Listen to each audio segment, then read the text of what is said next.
ভারতীয় মহাকাশ গবেষণা সংস্থা আজ রোববার সকালে তাদের ১০১তম স্যাটেলাইট উৎক্ষেপণ করেছে।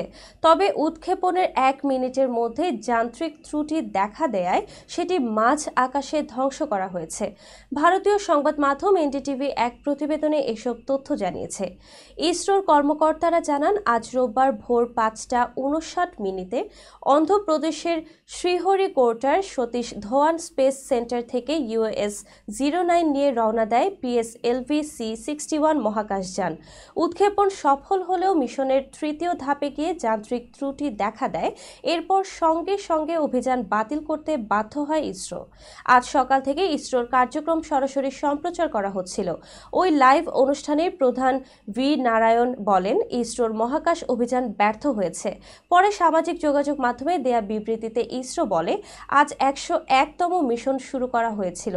PSLV C-61 দ্বিতীয় ধাপ পর্যন্ত স্বাভাবিক ছিল, কিন্তু তৃতীয় ধাপে একটি বিশেষ পর্যবেক্ষণের কারণে এই মিশন শেষ করা গেল না।